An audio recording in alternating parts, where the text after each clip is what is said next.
The ship was quiet as it moved through the darkness of space. Park Yuna stood near the large window of the observation deck and watched the stars pass by slowly.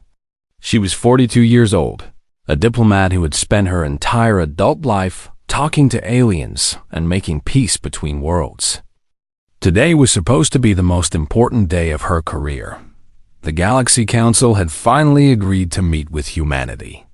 After 300 years of being ignored, laughed at, and pushed to the edges of known space, Earth was getting its chance to speak.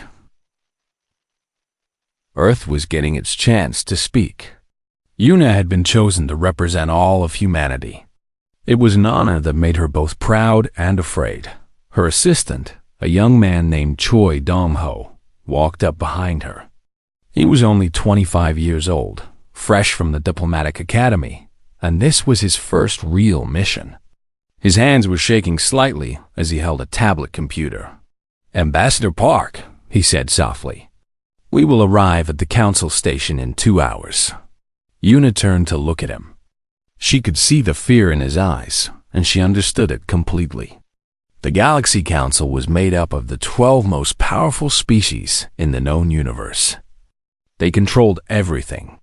Trade, territory, law, and justice all flowed from their decisions. For a small species like humanity to stand before them was like an ant asking to speak with giants. "Are you nervous?" she asked him. Dong-ho nodded honestly. "Very nervous, Ambassador. What if they do not listen to us? What if they laugh at us again?" Yuna smiled gently. It was a kind smile, the smile of someone who had faced rejection many times before. "Then we will go home and try again next year. And the year after that. And the year after that." Humanity did not survive ice ages, plagues, and nuclear wars by giving up easily. The young man seemed to find some comfort in her words. He straightened his back and tried to look more confident. Yuna appreciated his effort. 2 hours later, their ship docked at the council station. It was enormous, a floating city made of metal and light. Ships from hundreds of different species came and went constantly. Yuna had seen pictures of this place, but seeing it with her own eyes was different. It made her feel very small. A group of guards was waiting for them at the docking port. They were Velthani, tall creatures with gray skin and 4 arms. Their faces showed no emotion as they looked at the human delegation. "You are the Earth representatives," one of them said. It was not a question. "I am Ambassador Park Yuna," she replied with a small bow. "This is my assistant, Choi Dong-ho. We are honored to be here." The guard did not return the bow. He simply turned and began walking. "Follow. The council is waiting." They walked through long hallways filled with aliens of every shape and size. Some looked at the humans with curiosity. Others looked at them with something close to disgust. Yuna kept her head high and her expression calm. She had learned long ago that showing weakness in front of aliens only made things worse. The council chamber was a massive room with a ceiling, so high it disappeared into shadow. 12 platforms floated in a circle, each one holding a representative of one of the ruling species. In the center of the room was a small platform for speakers. It was clearly designed to make anyone standing on it feel powerless. Yuna stepped onto the platform alone. Dong-ho was forced to wait by the door with the guards. She could feel the eyes of the council members on her, examining her like scientists examining an insect. The head of the council was a creature named Veth. He was a Crothian, a species known for their intelligence and their cruelty. His body was long and snake-like, covered in dark purple scales. His eyes were yellow and cold. "Human," Veth said. His voice echoed through the chamber. "You have been given permission to speak. Make it quick. We have important matters to discuss after this." Yuna took a deep breath. This was her moment. Everything she had worked for came down to the next few minutes. "Honored council members," she began. I come before you today to ask for something simple. I ask for fairness. For 300 years, humanity has lived on the edges of your space. We have followed your laws. We have paid your taxes. We have never started wars or caused trouble. Yet we are still treated as lesser beings. We are denied trading rights that other species enjoy. We are pushed away from resource-rich systems. We are not allowed to expand beyond our small corner of the galaxy. She paused and looked at each council member in turn. Most of them looked bored. A few looked annoyed. Only one, a small furry creature from a species called the Milani, seemed to be listening with any real interest. All we ask, Yuna continued, is to be treated the same as everyone else. Give us the same rights, the same opportunities. Let us prove that humanity can be a valuable member of the galactic community. There was silence when she finished. Then, slowly, Veth began to laugh. It was an ugly sound, cold and mocking. Valuable? He said. What value does humanity have? You are weak. Your bodies are fragile. Your technology is primitive. Your lifespans are short. You breed too fast and consume too much. The only reason we allow you to exist at all is because destroying you would be more trouble than it is worth. The other council members began to laugh as well. Even the Milani representative looked away, unwilling to meet Yuna's eyes. Yuna felt her face grow hot with shame and anger, but she kept her voice steady. We may seem weak to you, but we have survived everything the universe has thrown at us. We are stronger than we look. Stronger? Veth leaned forward, his yellow eyes narrowing. Is that a threat, human? No, Yuna said quickly. It is simply a fact. We do not want conflict. We want peace. We want cooperation. What you want does not matter, Veth said. His voice had turned cold and dangerous. What matters is what the council decides. And the council has decided something very important today. Something about humanity. Yuna felt a chill run down her spine. Something was wrong.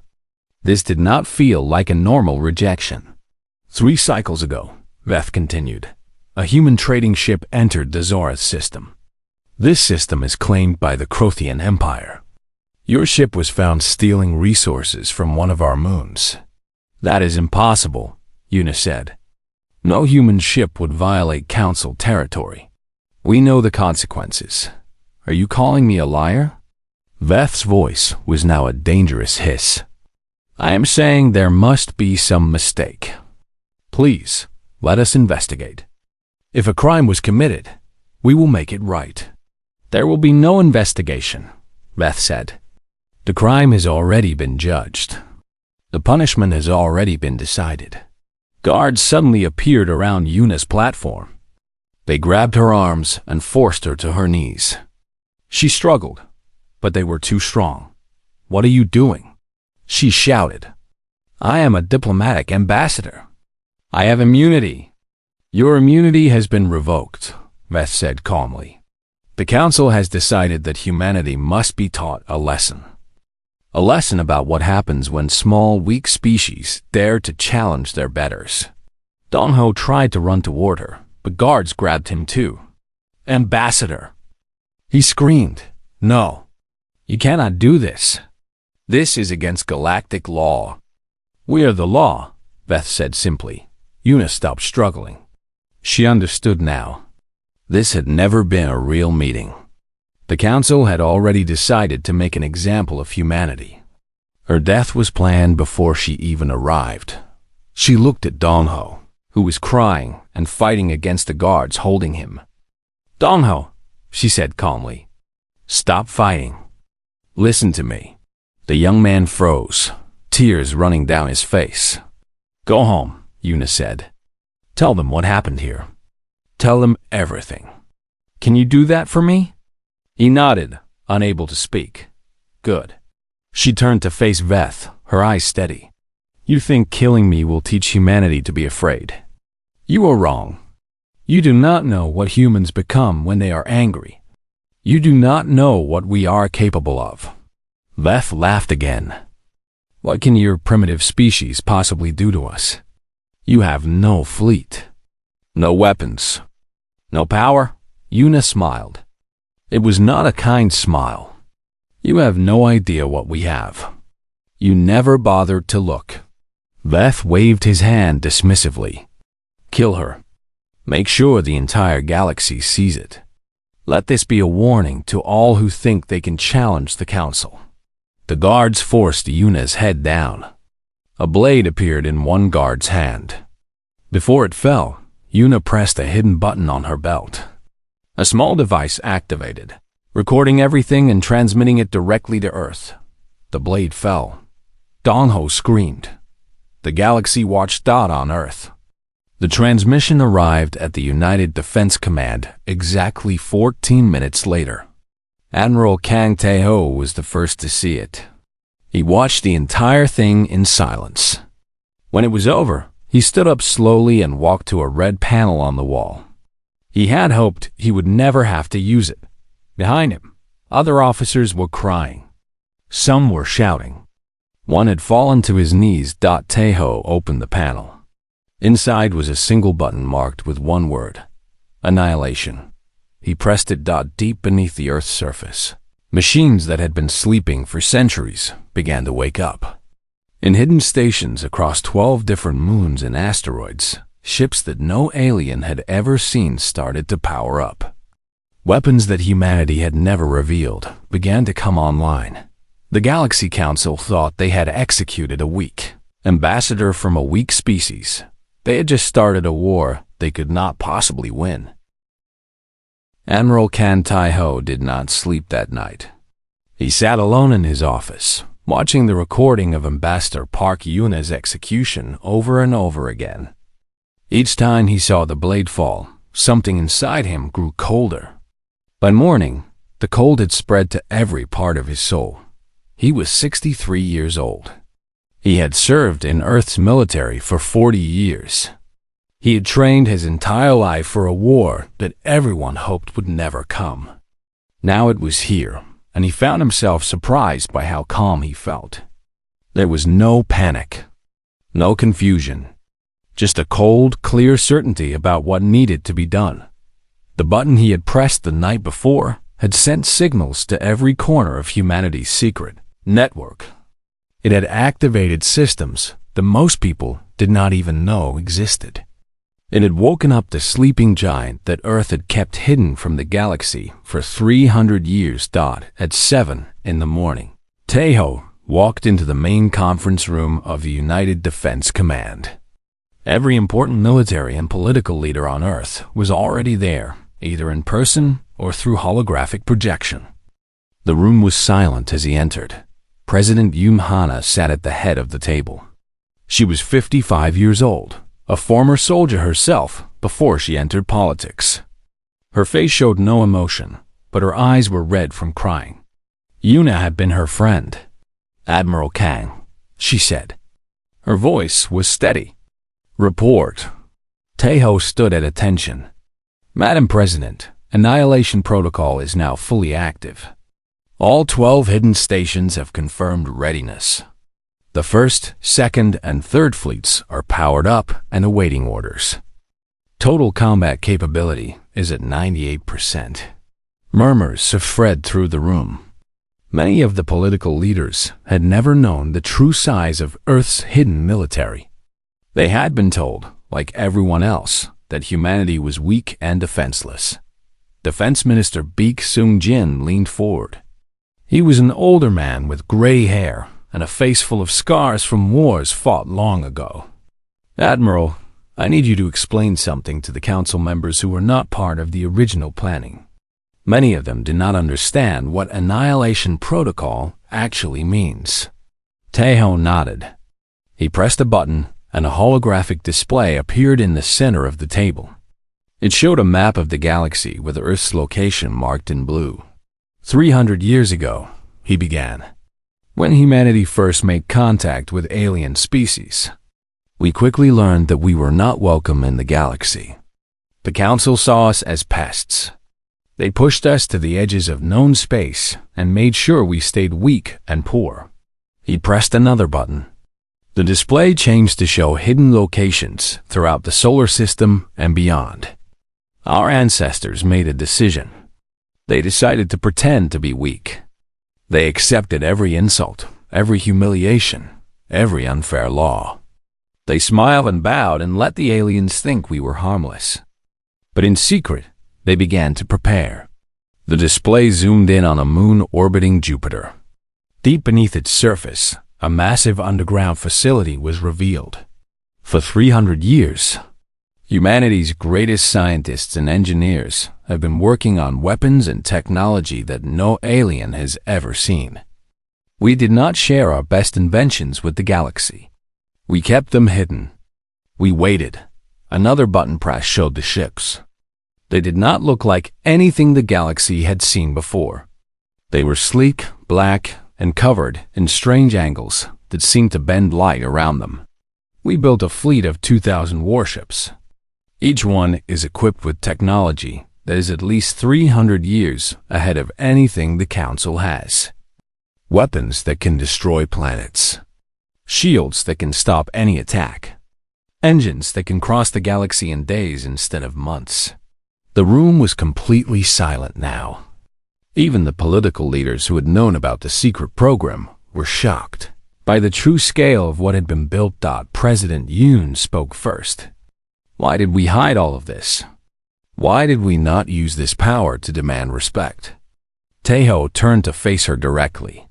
Because our ancestors were wise, Madam President. They understood that power alone does not earn respect. It only creates fear and enemies. They hoped that one day, the galaxy would accept humanity peacefully. They hoped we would never have to use these weapons. He paused and looked around the room. But they also knew that hope is not a strategy. They prepared for the worst while hoping for the best. And now the worst has happened. The display changed to show the recording of Yuna's execution. Everyone in the room watched it again. Some looked away. Others forced themselves to watch every second. When it was over, Defense Minister Beek stood up slowly. The Council thinks they killed a weak ambassador from a weak species. They think they taught us a lesson about our place in the galaxy. They have no idea what they have done. No, Taeho agreed. They do not. And that is our greatest advantage. President Yoon stood up. All eyes turned to her. I need to ask all of you a question. Once I ask it, there is no going back. Once we make this decision, humanity's future will be changed forever. She looked at each person in the room, one by one. Do we go to war? Do we reveal what we have hidden for 300 years? Do we show the galaxy what humanity truly is? The vote was unanimous. Every hand went up. Every voice said yes. President Yoon closed her eyes for a moment. When she opened them again, they were hard as steel. Admiral Kang, you have your orders. Activate the full annihilation protocol. Bring Ambassador Park home. And make sure the galaxy understands that humanity will never be treated this way again. Taeho saluted. Yes, Madam President. It will be done. Over the next 3 days, Earth went completely dark. All communications with the outside galaxy stopped. Trading ships returned home and did not leave again. The few alien ambassadors stationed on Earth were politely but firmly asked to leave. Within 72 hours, humanity had completely cut itself off from the rest of the universe. The galaxy barely noticed at first. Humans were such a small, unimportant species that their silence was seen as the natural response to the execution. The Council laughed about it in their meetings. Veth himself made jokes about how the humans were probably hiding in their caves, crying about their dead ambassador, but some species began to feel uneasy. The Milani, who had always been the most sympathetic toward humanity, noticed something strange. Their long-range sensors picked up energy readings from Earth's solar system that did not make sense.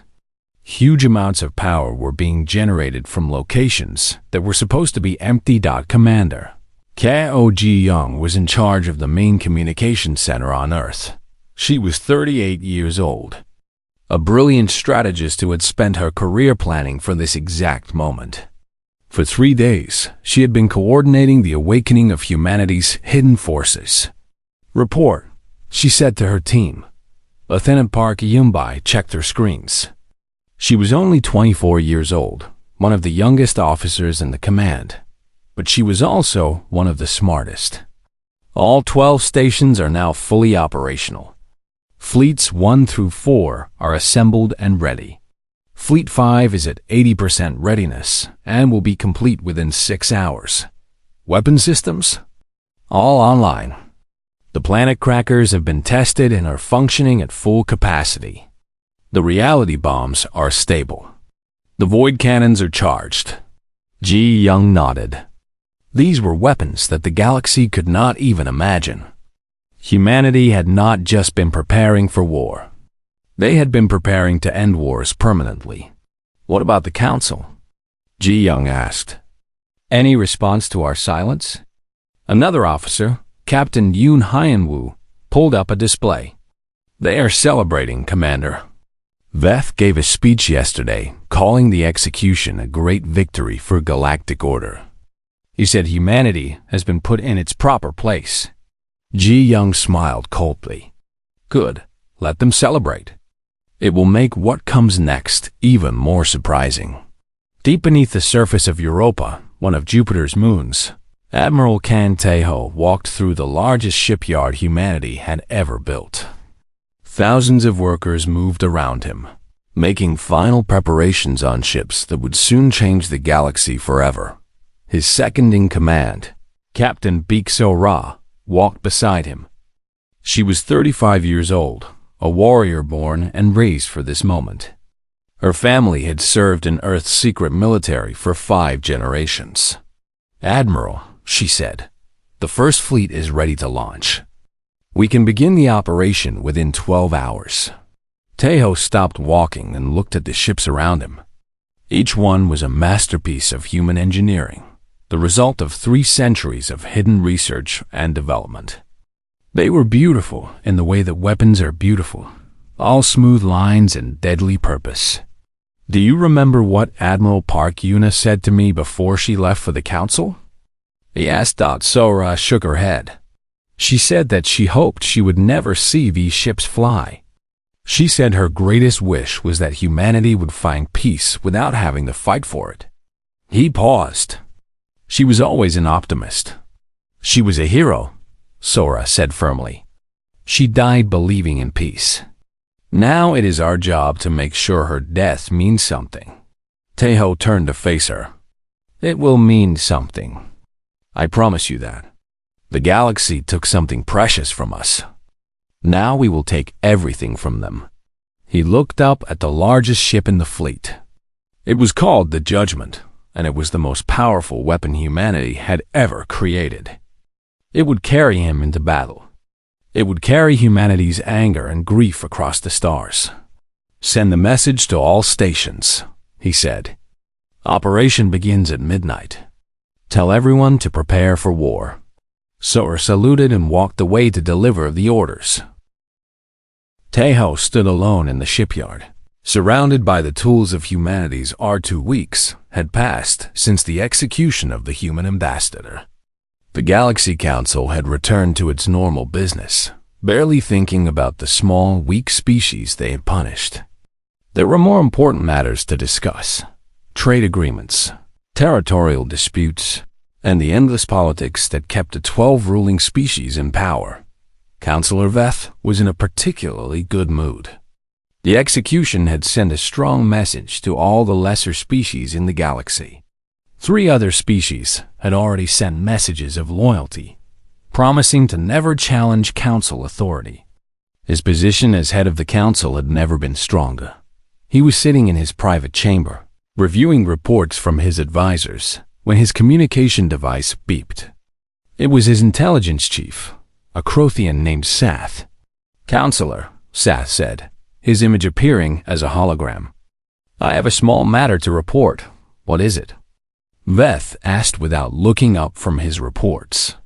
Earth has gone completely silent. No communications. No ship movements. Nothing has entered or left their system for 14 days. Veth finally looked up, but his expression was amused rather than concerned. And this surprises you? We killed their ambassador in front of the entire galaxy. They are probably still crying about it. Yes, Counselor.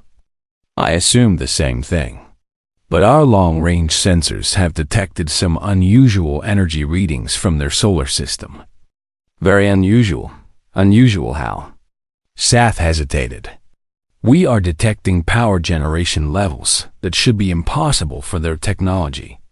The readings suggest they are generating more energy than our entire home world. Veth laughed. Your sensors are broken. Humans can barely power their own cities. They certainly cannot generate more energy than the Crothian Empire. I thought the same thing, Counselor. I have run the diagnostics 3 times. The sensors are functioning correctly. For the first time, a small seed of doubt appeared in Veth's mind. He quickly pushed it away. It is probably nothing. Some natural phenomenon we have not seen before. Keep monitoring, but do not waste resources on this. Humans are not a threat. They never were and they never will be. Yes, Counselor. Sath's image disappeared. Veth returned to his reports, but he found it harder to concentrate. The seed of doubt was still there, no matter how hard he tried to ignore it. On the other side of the galaxy, the Milani representative to the council was having a similar conversation. Representative Mira was a small, furry creature with large black eyes and a gentle nature. The Milani had always been the most peaceful species in the galaxy, and they had never been comfortable with the council's treatment of humanity. Her science advisor, a young Milani named Tavi, had come to her with concerns. Representative, Tavi said, I have been monitoring the human solar system since their ambassador was executed. Something strange is happening. Tell me. 3 days ago, our deep space probes detected a massive energy spike from their system. Then, 2 days ago, we noticed that 12 of their moons and asteroids had completely disappeared from our sensors. Myra's fur rippled with concern. Disappeared? What do you mean? I mean they are no longer there. Or rather, something is blocking our ability to see them. Some kind of technology we have never encountered before. Could it be natural? A cosmic event of some kind? Tavi shook his head. No, Representative. This is definitely artificial. The humans are doing something in their system. Something they do not want us to see. Myra was quiet for a long moment. She had always believed that humanity was being treated unfairly. She had watched the execution of Ambassador Park with horror, knowing it was wrong but powerless to stop it. Now, hearing this news, she felt something she had not felt in a long time. Fear. Tavi, she said slowly, what do you think the humans are doing? I do not know, Representative. But whatever it is far beyond anything we thought they were capable of. I think we may have made a terrible mistake. Meanwhile, in the border regions of Crothian space, something terrible was indeed happening. The Crothian colony world of Zenth 4 was a mining planet, home to 2 million workers and their families. It was a busy, noisy place, full of ships coming and going at all hours. The colonists there had never even met a human. They barely knew the species existed. At exactly 3:47 in the morning, local time, all contact with Zenth 4 stopped. The constant stream of communications simply ended. Ships that had been approaching the planet reported that their navigation systems could no longer find it. It was as if the entire world had simply vanished. The Crothian military sent a patrol to investigate. When they arrived at the coordinates where Zenth 4 should have been, they found nothing. No planet, no debris, no signs of battle. Just empty space where a world of 2 million people used to be. The patrol commander sent a frantic message back to the Crothian homeworld. His report was simple and terrifying. Zenth 4 is gone. Within hours, similar reports started coming in from other colonies. Zenth 7 went silent. Then Kreth 2. Then the military outpost at Station Omega. One by one, Crothian colonies along the border began to disappear. No warnings. No battles. No survivors. Just silence, followed by emptiness. Counselor Veth received the reports in the middle of the night. His intelligence chief, Sath, stood before him with a face full of fear. "Counselor," Sath said, his voice shaking, "we have lost contact with 17 colonies in the past 6 hours. Our scouts report that all 17 have been completely destroyed. Not damaged. Not conquered. Destroyed. There is nothing left but empty space." Veth felt his blood turn cold. Who is responsible? The Void Empire? The Eternal Collective? We do not know, Counselor. Our ships cannot detect any attackers.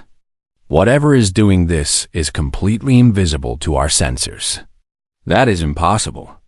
Nothing can be invisible to Crothian sensors. We have the best technology in the galaxy. Apparently we do not. Veth slammed his fist on his desk. Find out who is doing this. Send the entire Third Fleet to the border. I want answers. The Third Fleet was one of the most powerful military forces in the galaxy. It consisted of 500 warships, each one capable of destroying a planet. It was commanded by Admiral Vrex, a veteran of 100 battles who had never known defeat. Admiral Vrex led his fleet to the border with confidence. Whatever was attacking Crothian colonies, he would find it and destroy it. His ships spread out across a wide area, searching for any sign of the enemy. They found nothing. For 3 days, the Third Fleet patrolled the border. They scanned every asteroid, every nebula, every piece of debris. They found no enemy ships. They found no traces of battle. They found only the empty spaces where Crothian colonies used to be. On the 4th day, the fleet's main communication ships stopped responding. Then the supply ships went silent. Then, one by one, the warships began to disappear. Admiral Vrex watched in horror as his fleet was destroyed around him. He still could not see the enemy. His sensors showed nothing. But his ships were being torn apart by weapons he could not detect.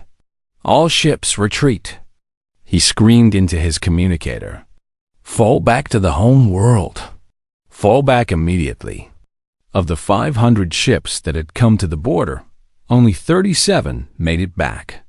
Admiral Vrex was not among them. The news spread across the galaxy like wildfire. The Crothian Empire, the most powerful military force in known space, had lost nearly 500 warships without even seeing the enemy. Colonies were still disappearing, and no one knew who was responsible. In the council chamber, panic had replaced confidence. Representatives from all 12 ruling species were shouting at each other, demanding answers that no one had. Counselor Veth sat in silence, watching the chaos around him. For the first time in his long life, he was truly afraid. Something was out there. Something powerful enough to destroy his fleet without being seen. Something that could make entire planets disappear. And then, the impossible happened. A message arrived at the council station. It came through channels that should not have existed, using technology that should not have been possible. The message was simple. A video file with a single line of text. The text read, "Remember her name." When the council played the video, they saw the face of Ambassador Park Yuna. It was the recording she had made in her final moments. The transmission she had sent to Earth before she died. They watched themselves execute her. They heard her final words, and then the video changed. It showed the destruction of Zenth 4 from the perspective of the attackers. It showed Crothian ships being torn apart by weapons that looked like black lightning. It showed Admiral Vrex's flagship being cut in half by a beam of pure darkness. The final frame of the video was a symbol. It was an ancient human symbol, one that Veth had to look up in the database to understand. It was called the skull and crossbones. In human history, it meant death. Below the symbol were 3 words: "We are coming." The council chamber fell completely silent. For the first time, the 12 most powerful species in the galaxy understood what they had done. They had not executed a weak ambassador from a weak species. They had poked a sleeping dragon dot, and now the dragon was awake. Commander Beak Sora stood on the bridge of her ship, the Black Dawn, and watched the council station grow larger on her view screen. It was the largest structure she had ever seen, a floating city that had ruled the galaxy for thousands of years. In a few hours, it will belong to humanity. "Commander," her tactical officer reported, "we are detecting over 2,000 council warships around the station. They have formed a defensive formation." Sora smiled. "Only 2,000? They are not taking us seriously. Their shields are at maximum power. They are charging weapons. Let them." She turned to face her crew.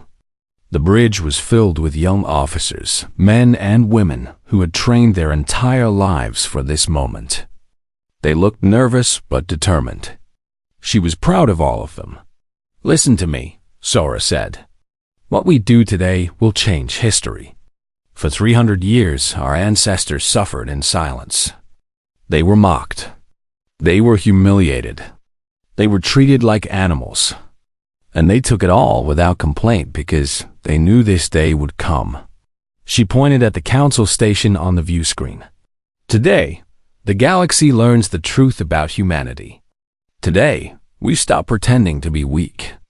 Today, we show them what we really are." The crew cheered. It was not a loud cheer, but a deep one, full of centuries of anger finally finding release. "All ships," Sora commanded, "to cloak and advance." Around the station, the empty space suddenly filled with ships. 300 human warships appeared out of nothing, their black hulls absorbing the light from distant stars. They were smaller than the council ships, but their design was unlike anything the galaxy had ever seen. On the council station, alarms began to scream. The defensive fleet opened fire immediately, launching thousands of missiles and energy beams at the human ships. The attacks crossed the distance in seconds, and then something impossible happened. The human ships did not move. They did not dodge. They did not raise shields. They simply sat there as the council. Weapons struck them, and nothing happened. The missiles exploded against their hulls without leaving a scratch. The energy beams hit their surfaces and disappeared, absorbed like water into sand.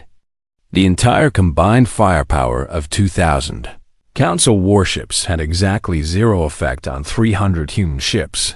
Inside the council station, Councillor Veth watched the battle in disbelief. "How is this possible?" He screamed at his military advisors. "What are those ships made of?" No one had an answer. So-Ra watched the council attack fail with calm satisfaction. "Their weapons are useless against our armor," she said. "Just as we expected. Now let us show them what real weapons look like."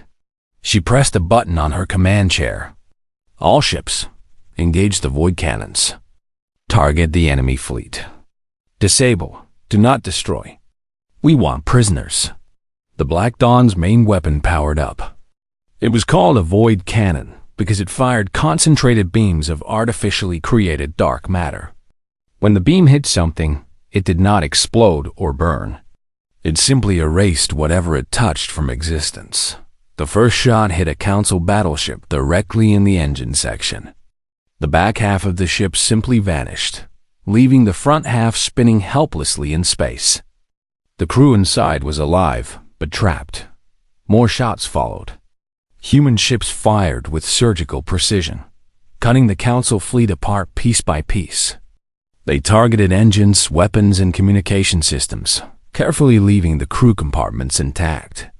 Within 20 minutes, over 1,500 council ships had been disabled. The rest were trying to flee. Should we pursue the runners?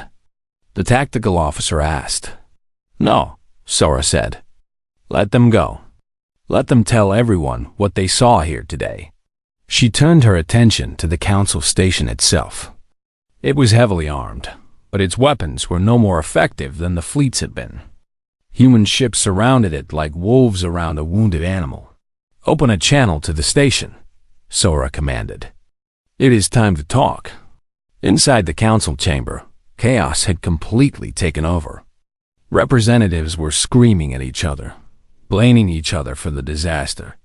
Guards ran back and forth, unable to do anything useful.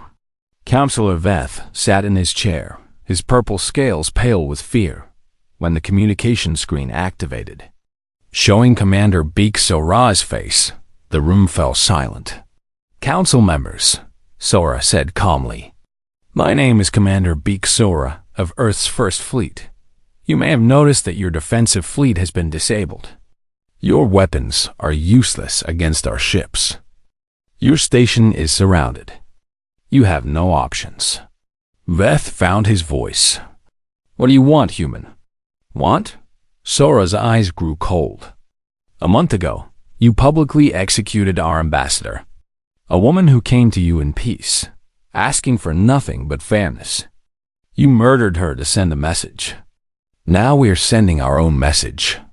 If you want revenge, then take it. Veth shouted. Kill us all. Show the galaxy that humans are nothing but savages. Kill you? Sora actually laughed. Counselor, we are not here to kill you. Death would be too easy. Too quick. You would become martyrs, and the galaxy would hate us forever. No, we have something much worse planned. Before Veth could respond, human soldiers began appearing throughout the station. They materialized out of thin air, their advanced teleportation technology making doors and walls meaningless. Within minutes, every important location on the station was under human control. Admiral Kang Tae-ho was the last to arrive. He teleported directly into the council chamber, flanked by 24 heavily armed soldiers. He was an old man, gray-haired and tired-looking, but his eyes burned with cold fury. Counselor Veth, he said, I am Admiral Kang Tae-ho. Ambassador Park Yuna was my friend. Veth said nothing. What could he say? Tae-ho walked slowly around the chamber, looking at each council member in turn. For 300 years, you have looked down on humanity. You have called us weak, primitive, worthless.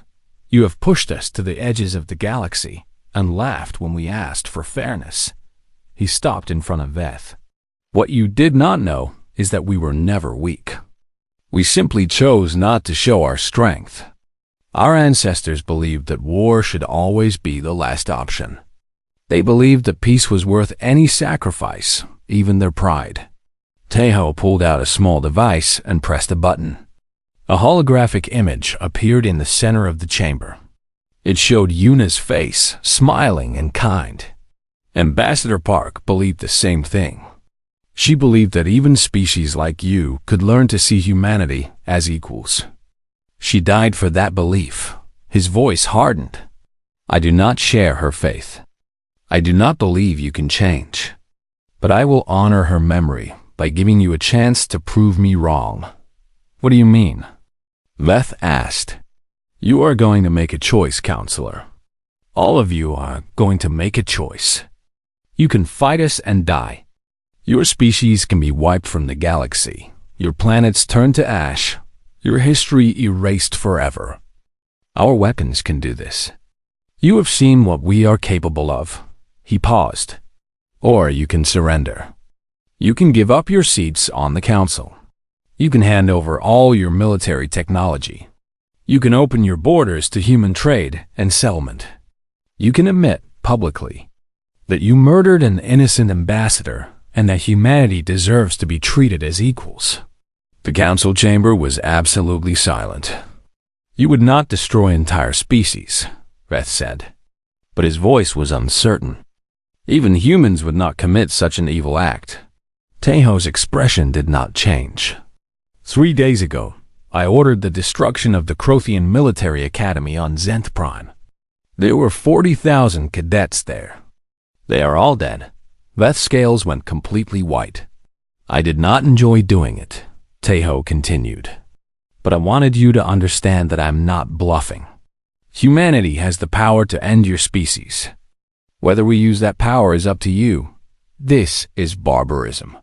One of the other council members shouted. She was a Velthani, tall and gray-skinned. You cannot threaten genocide. Taeho turned to face her. Can I not? Your council has destroyed 7 species in the past 1,000 years.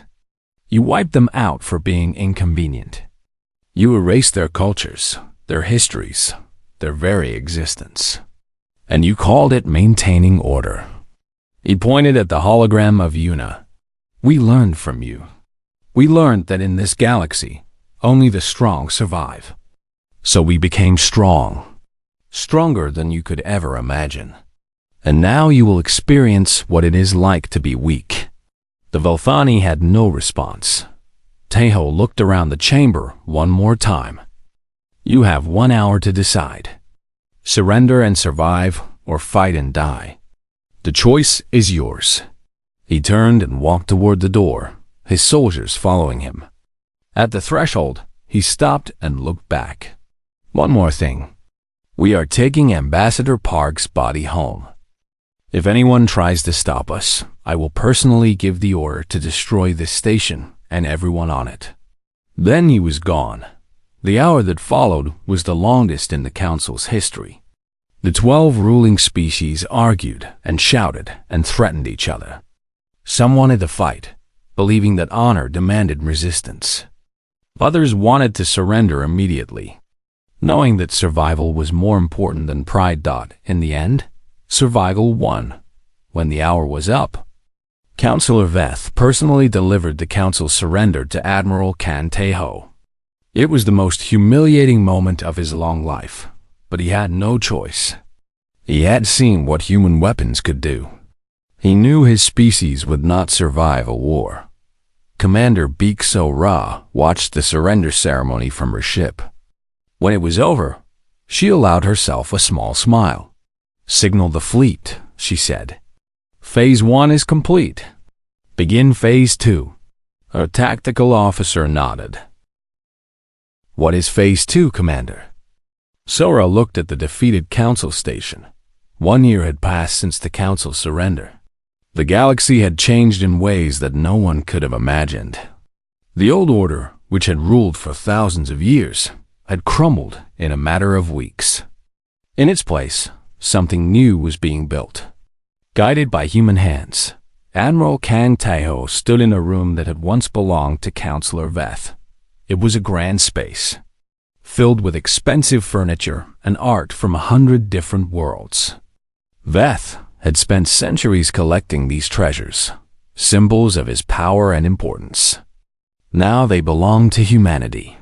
Taeho did not care about the treasures. He cared about what would happen in this room today. The final judgment of the Council was about to begin. The door opened, and guards brought in the 12 former Council members. They were chained together, stripped of their fine clothes and jewelry. They looked old and tired, nothing like the proud rulers who had once controlled the galaxy. Councillor Veth was at the front of the line. His purple scales had turned gray with stress and age. His yellow eyes, once cold and cruel, were now empty and defeated. He did not look at Taeho as he shuffled into the room. Sit, Taeho commanded. The former council members were pushed into chairs arranged in a semicircle. Human soldiers stood behind them, weapons ready. Not that weapons were needed. These creatures were broken. They had lost everything. Commander Beek-Sora entered the room and stood beside Taeho.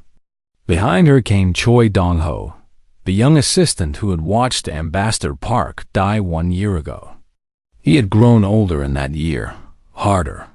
The innocent young man who had cried at his mentor's death was gone.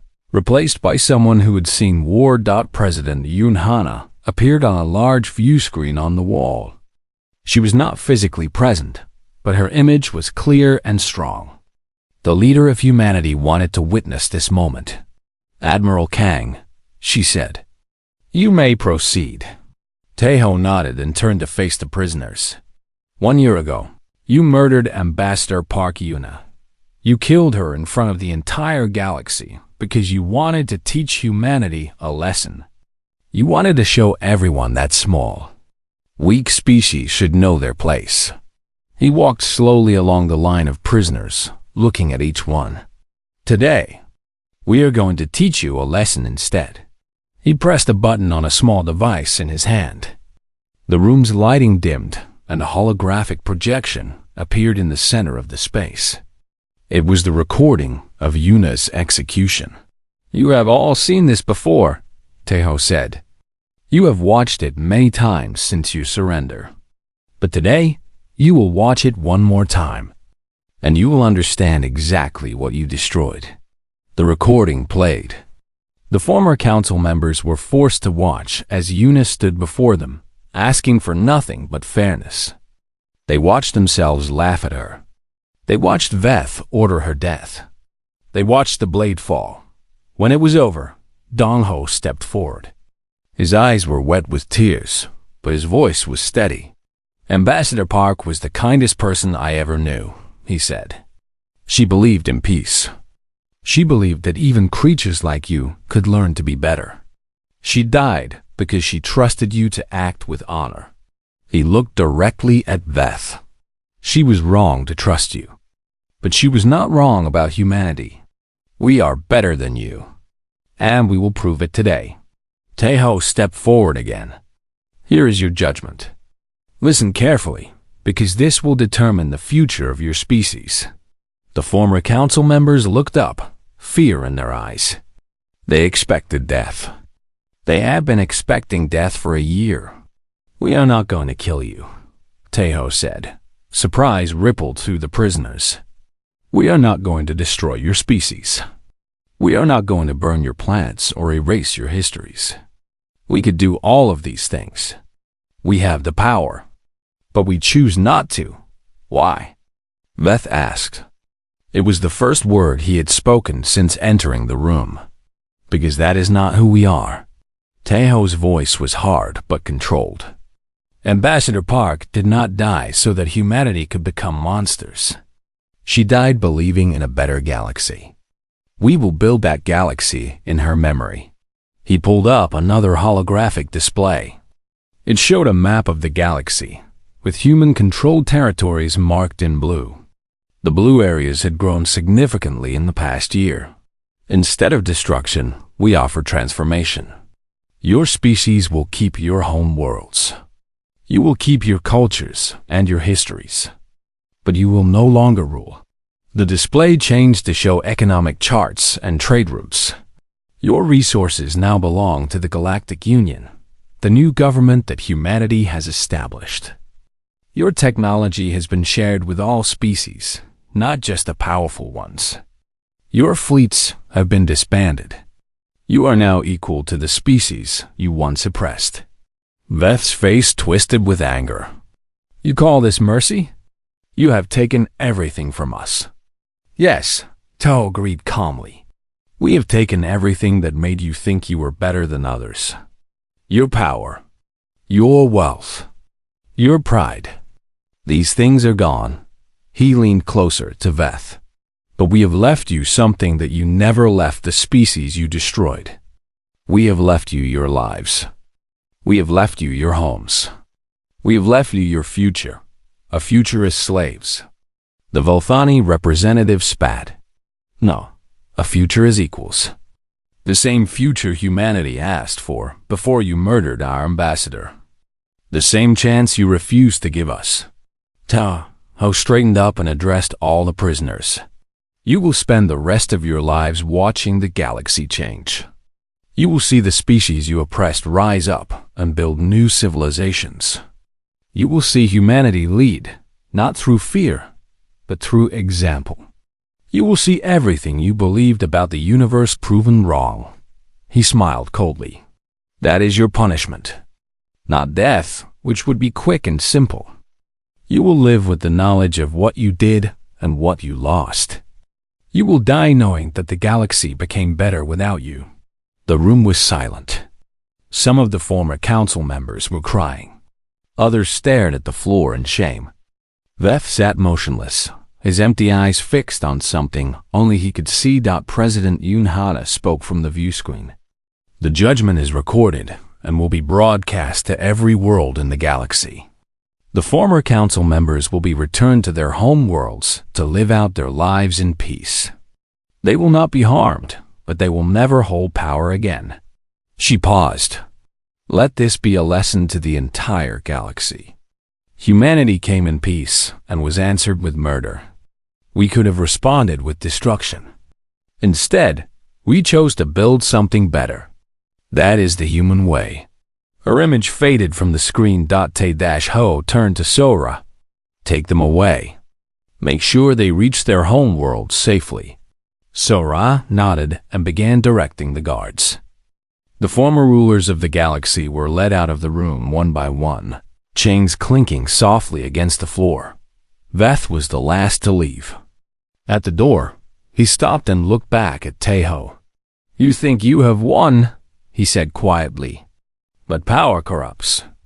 In 1,000 years, humanity will be just like us. You will oppress the weak and murder the innocent. It is the nature of all rulers." Tae-Ho met his gaze without flinching. "Maybe you are right. Maybe power will corrupt us eventually. But we will try to be better. We will try every day to remember what Ambassador Park believed in. And if we ever become like you, I hope some small, weak species will rise up and teach us the same lesson we taught you." Veth had no response. He turned and shuffled out of the room, disappearing from history. Tae-Ho stood alone in the empty space, surrounded by treasures that meant nothing to him. Dong-Ho appeared at his side. "Admiral," the young man said, "there is a ceremony in 1 hour. The dedication of the Ambassador Park Memorial. Your presence is requested." Tae-Ho nodded slowly. "I will be there." He looked out the window at the stars. Somewhere out there, humanity's ships were spreading across the galaxy, bringing trade and technology and hope to species that had never known such things. The universe was changing, one world at a time. "Do you think she would be proud of us, sir?" Dong-Ho asked quietly. "Ambassador Park, I mean. Do you think she would approve of what we have done?" Tae-Ho was silent for a long moment. "I think she would be sad that war was necessary. She always believed in peace. But I think she would be proud that we found a way to win without becoming the monsters we fought against." He turned away from the window. "The best way to honor her memory is to keep building. Keep creating a galaxy where species do not have to hide their strength to survive. Keep proving that power and compassion can exist together." They walked together toward the door. The council thought they were teaching humanity a lesson when they killed her, Tae-Ho said. "They were wrong. She was the one who taught us. She taught us that true strength is not about weapons or technology. It is about having the power to destroy and choosing mercy instead." Outside, the galaxy waited. A new era had begun, born from tragedy and built on hope. Ambassador Park Yuna's dream of a fair and peaceful universe was finally coming true, and humanity would make sure it stayed that way forever.